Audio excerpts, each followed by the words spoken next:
Kwa niaba ya Waziri wa Ardhi, Nyumba na Maendeleo ya Makazi, naomba nijibu swali namba 304 la Mheshimiwa Clayton Revocatus Chipando.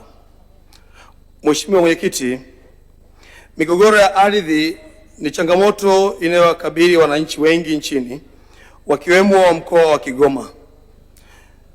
Migogoro hii imekuwa ikisababishwa na mwingiliano wa matumizi ya ardhi, uuzwaji wa ardhi usiozingatia sheria na mamlaka husika, uvamizi wa maeneo ya umma na mashamba makubwa, pia elimu ndogo ya wananchi kuhusu masuala ya ardhi na matangazo ya mipaka ya kiutawala.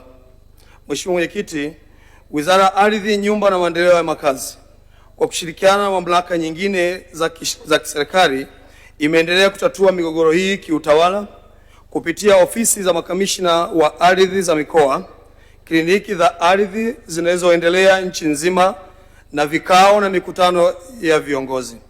Mathalani, katika mkoa wa Kigoma, jumla ya kliniki 5 zimefanyika kwa mwaka wa fedha mwaka 2025/26. Katika mkoa wa Kigoma, jumla ya migogoro 1092 ilipokelewa na kusikilizwa, ambapo kati yake migogoro 1046 itatuliwa kiutawala.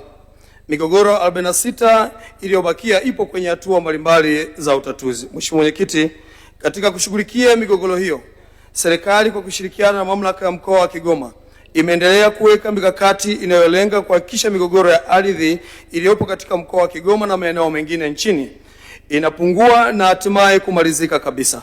Mikakati hiyo ni pamoja na kuandaa mipango ya matumizi ya ardhi na kuisimamia, kuendesha programu za kliniki za ardhi, kutoa elimu kwa umma kuhusu masuala ya ardhi ili kuepusha wananchi kujiingiza katika migogoro ya ardhi inayoweza kuzuilika.